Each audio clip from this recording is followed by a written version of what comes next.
¿Cómo les va? Yo soy Edgar Estrada. Es momento, por supuesto, de saber un poco más de ellas, de ellos, de esas personas que conocemos desde luego por su trabajo, ya sea en algún cargo público, informándonos o cuestionándonos también con la profesión en la que se desenvuelven.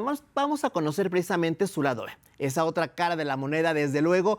Hoy vamos a platicar con una mujer, les voy a contar, es comprometida con su trabajo, es solidaria, poseedora de una gran agudez social y que ha hecho también del periodismo un medio de apoyo y voz de sectores como los familiares de los desaparecidos, de los migrantes que se van tras su sueño. Como estudiante, bueno, pues ella siempre sacó 10. Su mamá guardó incluso sus medallas y listones de reconocimientos. La etapa escolar que más disfrutó, de acuerdo a lo que conocemos, es la secundaria, y la mitología griega es una de sus grandes pasiones. De hecho, les cuento un chismecito, y es que su primer gran amor fue porque le vio un perfil griego.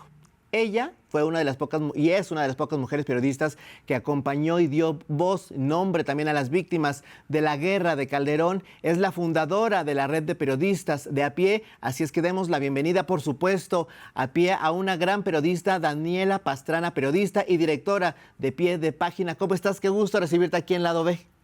Hola, gracias por la presentación. Veo que leíste mi columna autobiográfica. Sí, más o menos así fue la historia. Queremos conocer, por supuesto, de ti, y pues nos permites conocer ese lado B. Prendes la luz para entrar e indagar un poco más de ese otro lado que conocemos de Daniela. Acá. Así, mira, ahí está, perfecto. Pues justo, Daniela, el primer amor. Cuéntanos de ese primer amor. Bueno, pues sí. Era el papá de mi hijo mayor, y él manejaba un microbús creo que de la ruta que va del metro Moctezuma hacia Aragón, y yo iba a la escuela, a la Universidad Iberoamericana, y vivía en Aragón, llegaba a Moctezuma, me iba a Tacubaya porque todavía no estaba desarrollado Santa Fe, tomaba otro microbús y llegaba. Y ahí lo conocí, y entonces pues armé mi historia de quinceañera, yo no me importan las clases y todo eso. Luego la relación no fue tan productiva, se acabó pronto. Estaba muy joven yo, ¿no? Tenía 20 años, pero sí tenía perfil griego, según yo. Luego mis primas y mi mamá dicen que no tenía perfil griego, pero yo digo que sí tiene perfil griego. Pues no, pues cada quien tiene sus definiciones de lo que se imagina que son los perfiles griegos, ¿no? Yo era muy, muy, muy fanática de la mitología griega cuando estaba en la preparatoria, de la Ilíada, de la Odisea. Me clavé mucho con todas esas historias. Es uno de los lugares que yo espero conocer antes de morirme, sin duda, Grecia. O sea, me gusta mucho todas esas historias. ¿Por qué no has ido a Grecia? Pues, porque primero que sale caro, ¿no? Y luego porque aquí nos han tenido ocupados con unos cuantos problemitas de este lado del planeta. Sí, claro. Siempre estamos con trabajo y siempre sale otra cosa, pero voy a ir. En cuanto pueda tomarme unos tiempos de vacaciones largas, me voy a ir. Y disfrutar, por supuesto, cumplir esos sueños. Pues sí, hay amigos que me han dicho que me voy a decepcionar, que pues hay mucha corrupción, muchas cosas que pasan que no son como todos, como la película de Shirley Valentín, que no sé si la viste, pero pues que era así no todo es esa Grecia, ¿no? Es correcto. Pero sí es uno de los pendientes. O sea, yo necesito, antes de morir, tengo que conocer Grecia y Chile. ¿Y qué otras cosas has tenido pendientes en tu vida que has dejado de lado por el trabajo? Pues no son muchas, porque realmente el periodismo a mí me ha dado oportunidad de conocer muchas cosas en la vida. O sea, conozco, por lo menos he tocado, no puedo decir que conozco ampliamente, pero he tocado piso en 4 continentes, me falta Australia, y todas son por cuestiones de periodismo. Y me ha permitido conocer gente interesantísima, gente que realmente es apasionante, lo que han vivido, lo que saben. Y entonces creo que no tengo muchos pendientes. Dicen que tienes que ¿cómo es esto de sembrar un árbol? Ya lo he hecho. Escribir un libro, pues han sido libros colectivos, pero para mí esos son los más importantes. Tener hijo, pues sí tengo 2. Entonces yo creo que pendientes solo conocer la Grecia de mis amores y la Plaza de la Moneda. ¿Cómo llegas al Salvador. periodismo? ¿Qué fue lo que te atrajo para decir, esto me gusta, pero sobre todo tengo madera de? No, yo quería estudiar cine, quería hacer documentales como los de National Geographic, pero no sabía que a veces cuestan un poquito caros estarlos haciendo esos, ¿no? Pero yo eso quería hacer, siempre he dicho que soy como un poco exploradora frustrada, niña scout frustrada. Entonces quería hacer documentales de ballenas y entonces entré a estudiar cine en el subsistema de comunicación de la Universidad Iberoamericana. Y en esas estaba cuando entré por casualidad a una clase de periodismo y me gustó. Era de Raimundo Riva Palacio, me acuerdo. Y entré a dejar algo y me quedé oyendo al invitado que tenía y me llamó la atención, me gustó, me metí al equipo que hacía la revista de comunicación para la Semana de Comunicación y después de eso llegaron, digo yo, los bárbaros del norte, los de Reforma, a decirnos que si queríamos ser soldados de la libertad, ellos traían un proyecto para conquistar el mundo y dije, ahí es. Entré en 93 en el equipo fundador de Reforma, que empezaba, salió en noviembre de 93, yo entré como en septiembre u octubre, yo creo, a Reforma, y pues en 94, imagínate, zapatistas, asesinato de Colosio, asesinato de Ruiz Massieu, ya no había forma de huir. O sea, ya no había marcha atrás. O sea, me tocó un año y una época en la que había tanta efervescencia de cosas tan interesantes que cubrir, que ya no había modo de echar vuelta atrás. ¿Y el periodismo social? ¿En qué momento surge ese gusto también? Porque también hay que tenerle un gusto a las diferentes áreas que hay en el periodismo. Hay que saber también para qué estamos enfocados. Entonces, y no hay muchos periodistas sociales, también hay que destacarlos. Eso tiene más que ver con cómo eran las redacciones. Creo que todavía siguen siendo un poco así en algunos medios de los más tradicionales. Yo hace mucho tiempo estoy del lado del periodismo independiente, pero te dividían en las redacciones. Los hombres iban a cubrir las cosas que se consideraban importantes: economía, política, presidencia, fútbol. Y las mujeres lo social, o sea, la iglesia, organizaciones de la sociedad civil, Comisión de Derechos Humanos. Y entonces a mí me asignaron a Rumbos, que era una sección en Reforma que dividieron la ciudad en sectores, y a mí me tocaba el rumbo oriente. El rumbo que era nada más, a mí me tocaba Iztapalapa, Gustavo Amadero, Iztacalco, Neza y Ecatepec, ¿no? Y entonces tenía, por ejemplo, otro compañero del rumbo del Valle, que solo le tocaba la colonia del Valle, porque pues Reforma estaba muy enfocada a ese sector. Y pues al final él se aburría porque fuera del World Trade Center y la construcción del World Trade Center no tenía nada. Y yo pues tenía notas de portada todos los días, todos los días. Entonces ahí ahí hice mucho trabajo de periodismo ciudadano, ¿entiendes? Y digo, siempre ha sido como una cosa muy buena. Fue muy de suerte no llegar a cubrir presidencias, sino llegar a cubrir rumbos.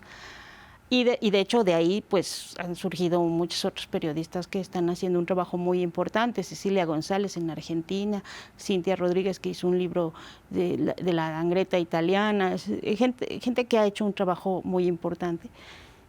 Y luego pues me fui a La Jornada, a Maciosare, que era el suplemento político de los domingos, dirigido por Arturo Cano, y pues ya ahí ya también, o sea, venía de Rumbos y luego en Maciosare, y que mi fuente era la pobretóloga del equipo, pues ya no había modo, ¿no? A recorrer el país, a entender otra realidad, que era algo que pues yo no sabía, no me habían dicho en la escuela que existía ese otro país, ¿no? Y ya, no hay forma tampoco de zafarte de eso. ¿Cuál consideras justo que ha sido el sexenio más fuerte socialmente, que ha habido un hoyo, que quizá México se ha ido hacia abajo? El de Felipe Calderón. No hay más, ¿no? O sea, bueno, todos, me tocó a mí empezar a cubrir todo lo que hacía Ernesto Zedillo, ¿no? Porque fue la época que me tocó, el último año de Salinas, los 6 de Ernesto Zedillo, para cubrir los temas de política social. Además, el desastre que veíamos, que pasábamos de la etapa de solidaridad a progresa, como yo empezaba a reportear cómo toda esta visión tecnócrata, toda esta visión neoliberal se iba metiendo en las políticas sociales, cómo se quebraban los tejidos sociales, porque a todos los programas de Zedillo, todos los que anunciaba, porque ahí se empezó a hablar del combate a la pobreza con Salinas y con Zedillo, pues a todos los fui a reportear y veía el desastre. Y luego también con Fox vi cómo se iban desmantelando muchas estructuras institucionales, ¿no? Pero el de Calderón es un parteaguas para mí, o sea, el de Calderón nos trajo una guerra, y nos trajo una guerra que no pedimos, y nos convirtió a todos en corresponsales de una guerra, porque cuando tú decides ir a una guerra, pues tú te preparas, tú vas a ir a una guerra. Tú decides. Pero te la traen a tu casa. Y entonces nos puso en la mira a todos los periodistas, ¿no? O sea, y bueno, sí, creo que el efecto que todavía seguimos viendo es terrible, nos vamos a tardar varias generaciones en recuperar el desastre que hizo. ¿Y el periodismo realmente ha avanzado, ha evolucionado y sigue habiendo periodistas de a pie? Sí. A ver, el periodismo va en paralelo con los procesos políticos de los países, ¿no? Entonces, justamente cuando yo empecé, pues fue la mejor época para ser periodista, la de los 90, porque estábamos con esta efervescencia de la reforma política, de la alternancia, de una serie de cosas que abrían la puerta a un mundo maravilloso, y también en el periodismo, ¿no? Había muchísimas crónicas, periodismo de investigación, muchas cosas que iban saliendo, ¿no? Pero pues así igual hemos visto el boomerang, ¿no? Y ahora hay muchos esfuerzos, pero a costa de los periodistas. O sea, los medios se quedaron en el siglo pasado, no se han enterado la mayoría de los medios de lo que ha implicado además la irrupción de Internet, de las crisis de fondo que tenemos en términos de relación con las audiencias, en términos de muchas cosas. Terminan sacrificando el periodismo, que es pues tu contenido. Y pues lo que hemos visto es el boomerang. ¿Sigue habiendo periodismo? Sí. Sigue habiendo buen periodismo, sí, pero es muy poquito frente a una estructura que cuesta mucho trabajo mover. Y entonces, en todos los estados hay ejemplos y hay propuestas de periodismo independiente, y hay periodistas muy comprometidos que están ahí siempre al pie del cañón, peleando hasta contra la propia inercia del gremio, contra la propia inercia de una estructura mediática que está diseñada para la desinformación. Y que de pronto no hay tampoco unión en el gremio. Pues es que hablar de unión, ¿de qué es? O sea, a mí si me dices, únete con Carlos Marín, pues no me voy a unir. O sea, no creo en esas uniones ficticias, ¿no? O sea, porque dentro del mismo periodismo hay un tipo de personas que utilizan digamos, el espectro periodístico para sostener a los regímenes de poder, o sea, para sostener esas estructuras. Y pues eso es contra lo que pelearía naturalmente el periodismo, ¿no? Entonces, unirse así fácilmente entre quienes quieren sostener el status quo y quienes quieren o queremos hacer algún tipo de periodismo que sea más útil a la ciudadanía, a la sociedad, o sea, que ayude a construir y no a sostener sistemas opresivos, pues entonces es muy difícil, ¿no? Entonces no es una cosa así como tan sencilla hablar de la unión, porque a veces se dicen, ¿por qué no los defiendes? Pues no, o sea, porque en realidad estamos, o sea, hay... Sí, tampoco puedes defender lo indefendible. Sí, no, y hay unos sistemas a los que no puedes ser parte, ¿no? Y yo no. Ya hace tiempo decidí que no quiero ser parte de eso, por eso estoy acá del lado del periodismo independiente. ¿Y te ha traído grandes satisfacciones el periodismo independiente? Sí. ¿Eres feliz haciéndolo? Sí, la mayor parte del tiempo sí. Bueno, es un poco difícil responder a esa pregunta porque, mira, cuando nosotros iniciamos la red de periodistas de a pie, que era esta idea de hacer periodismo, o sea, digamos, de infiltrarnos en nuestras redacciones, que todavía trabajábamos en redacciones, para poner los temas sociales en la agenda. Empezó la guerra de Calderón, ¿no? Al mismo tiempo. Entonces es muy difícil evaluar una cosa que no queríamos que fuera para eso. Queríamos capacitarnos en cómo cubrir temas sociales, en cómo trabajar mejor lo que estábamos haciendo, y terminó siendo una central de alertas y de defensa de libertad de expresión, y como un dique para pues un ataque tremendo que tenías. Entonces, por ejemplo, yo fui directora de la red de 2010 a 2015, y en ese tiempo subí más de 30 kilos, dejé de tener interés en muchas cosas, digamos, como de gustos simples. A mí me gustaba ver el fútbol, después de eso ya no me interesaba, porque me parecía o sea, no aburridísimo, sino me parecía todo tan irrelevante frente a lo que estábamos viendo y reporteando y al dolor que estábamos tocando todo el tiempo, que estas conversaciones me hubieran parecido frívolas, ¿no? Pues es una cosa que se te va metiendo y que además te va lastimando, porque además perdimos gente que queremos. O sea, Javier, Miroslava no la conocí, pero era alguien que había admirado mucho tiempo, a Rubén Espinosa, que llegó a pedirnos ayuda. O sea, una frustración tan grande y una cosa tan grande que te iba secando, ¿no? Eso me costó también la relación familiar, la relación personal, dejar de ver a muchos amigos, ¿no? Entonces, decir, eres feliz, y ahora sí, ¿no? En los últimos 5 años me he dedicado a tratar de recuperar estos asideros, de encontrarle muchos sentidos a la vida, porque de estar todo el tiempo tocando el dolor es muy fuerte. Y sí, y el periodismo me ha dado también esas salidas. Es una cosa muy simpática, que te lleva a los lugares más horribles, te baja al inframundo, pero también te da esas salidas. Que has tenido reconocimientos importantes, pero cuando no estás metida en el trabajo, ¿qué haces generalmente? ¿Cómo es un día cotidiano contigo? Siempre estoy metida en el trabajo. O sea, ¿nunca hay tiempo para ti? Sí, bueno, lo intento, siempre lo intento, es como de mis objetivos de cada semana. Esta semana me voy a dedicar a mí, pero pues siempre pasa algo. Y quise escuchar música, que te des tiempo para escuchar un buen disco, ver una película. Me gusta el cine, siempre me gusta el cine, me gusta leer. Cuando estoy muy atorada con algo, cuando siento una carga muy fuerte, leo novelas, leo literatura, voy al cine, escucho música, todo tipo de música, me gusta, canto, apago todo y me voy ahora subí a un volcán en Guatemala, en la Catenango. Es una cosa maravillosa. Cada vez que puedo, cierro una cobertura y trato de encontrar cosas que me den asideros, ¿no? Asideros, o sea, que entienda las cosas maravillosas que también tenemos. Pero debo reconocer que son espacios pequeños, porque todo el tiempo y además, no solo todo el tiempo estoy trabajando, sino que mi cerebro a veces ya no distingue. O sea, puedo estar 3 días de vacaciones, pero conozco a alguien y digo, es que esta es una gran historia. Claro, ya estás, ¿no? Y entonces voy a cualquier foro de otra cosa, estoy platicando con una amiga y me está contando lo que está pasando, como la efervescencia que tienen en algún lugar, la efervescencia política en Italia o en Barcelona. Y ya quiero contarla.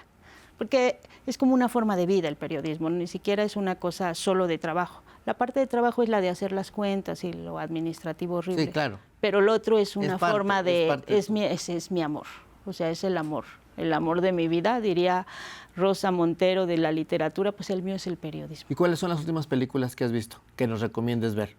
Bueno, pues es que he visto varias políticas. Vi la de Ítaca, la historia de Julian Assange. Déjame acordarme cuáles han sido en estas últimas semanas. He visto varias, de hecho, pero mi memoria ya no es tan buena. ¿Viste Noche de Fuego, que fue la ganadora de los Arieles? Tienes que verla. No la he visto. ¿Sabes cuál fui a ver? Esta de todas y en cualquier momento. ¿Cómo se llama? Una que es como todo al mismo tiempo, en cualquier momento, Pues en todos los momentos, que me impresionó mucho. Además la vi con mi hija y decía, ella y yo, las 2 piedras que están ahí dialogando, en ese momento podríamos haber sido ella y yo. Me pareció alucinante, muy bella. Acabo de ver otra que se llama Clara Sola, también, de una mujer autista de Costa Rica, de rural. He estado viendo películas de cine. Creo que esas 3 son las últimas 3 que he visto. ¿Qué has visto? Sí. Hay muchísimas películas. También tienes que ver Los Lobos, por ejemplo, que es espectacular esa cinta de Samuel Kishi, que estuvo nominada a los Goya incluso en su momento. Mexicana, que tiene que ver con con migrantes. Es una historia muy bonita, tienes que verla. ¿Sabes cuál vi también de los Arieles? La de Los Minutos Negros. Y eso también. porque el director es compañero mío de la universidad, además me gustaba a mí mucho Mario, ya lo sabe, por eso lo puedo decir ahora, 30 años después, porque me parecía siempre bien un personaje muy interesante dentro de la carrera, muy él, y entonces me invitó a la presentación y ahora me dio mucho gusto ver que tuvo 3 Arieles, Los Minutos Negros, pero fíjate que esas películas que como que de pronto están muy en la realidad, las evado, porque dices, eso ya lo veo todos los días, ¿no? O sea, como que espero ir a ver otras cosas que no sean lo que veo en mi realidad. Viendo día a día. Y en música también dices que te gustan todos los géneros. Tenemos aquí una sección justamente que se llama Lado B. ¿Te parece si vamos con ella? Vamos con Lado B.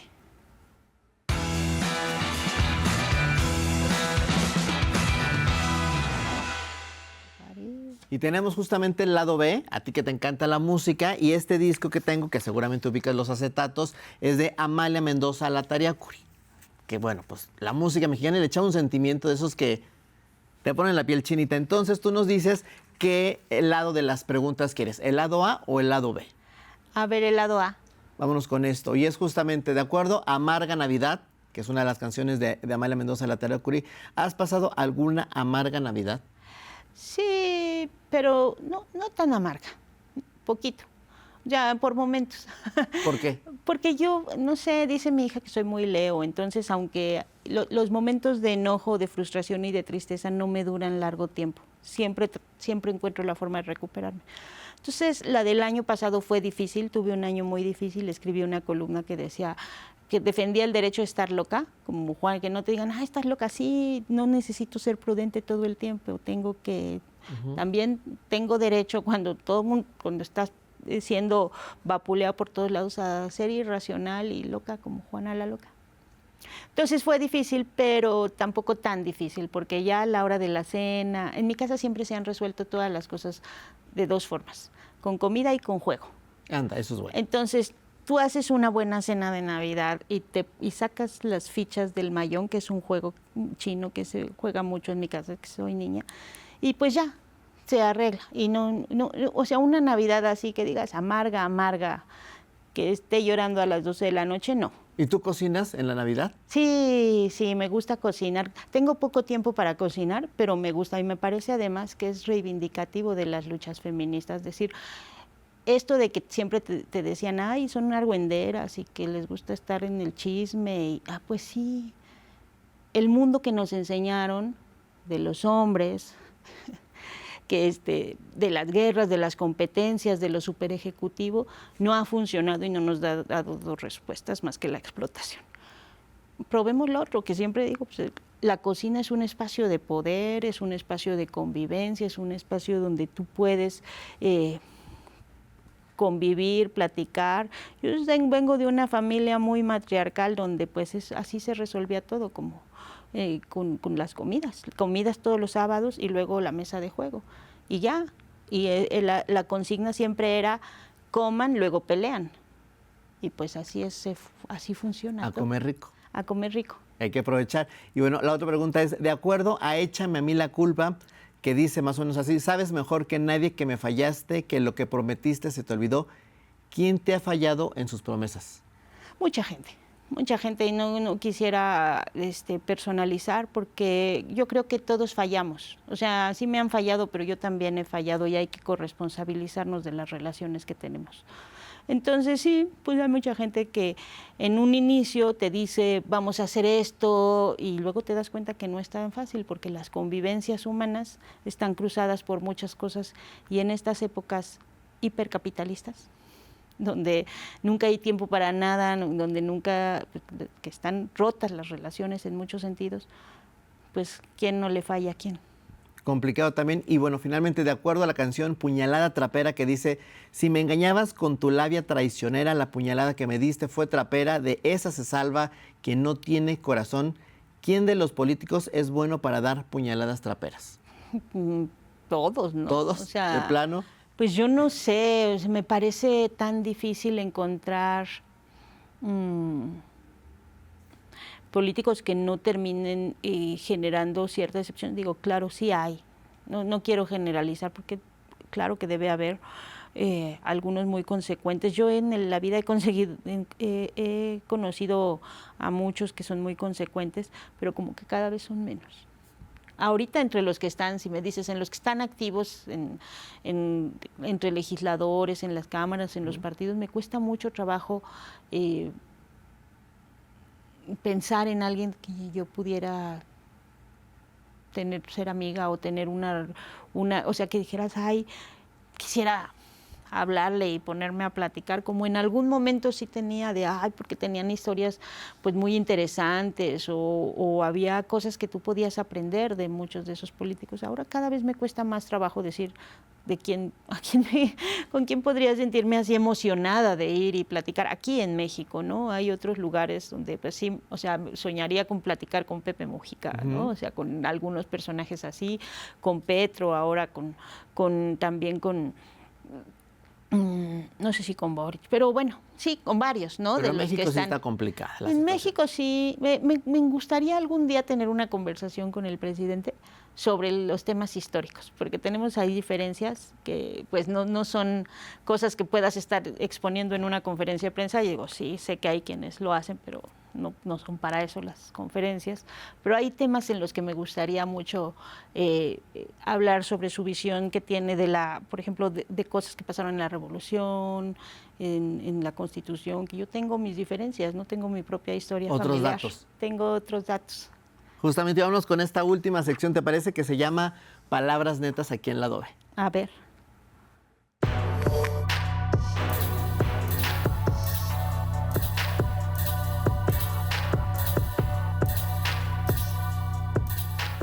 Y esta es nuestra última sección, es muy fácil. Yo te digo una palabra y tú me dices el nombre de un político. ¿Te parece? Ay, no, eso es muy malo, Es muy porque sencillo. tengo muy mala memoria y a la hora de qué políticos vamos a hablar. A ver, El que te venga a la mente. A ver. Revolucionario. López Obrador. Idealista. Idealista. Híjoles, no lo sé. No podría decir, no recuerdo. Fifi. Bueno, Fifi, la mitad del gabinete. ¿Alguno en específico? La mitad. Hagan la cuenta de cuántos... Chairo. Chairo. Chaira. No lo sé. La jefa de gobierno quizá. Rosa Isela Rodríguez. Buen periodista. Buen periodista entre los políticos. No, periodista. Ah, yo pensaba que me estabas preguntando por políticos y es donde periodista. estaba. Ah, no, buen periodista. Luisa Cantú. Eso sí es extraordinaria. Coincidimos. Argüendero. Tampoco político. Político. Ah, político argüendero. O algún personaje que digas, este es argüendero. No me gusta el término de argüendero. Me parece que a veces puede ser muy despectivo.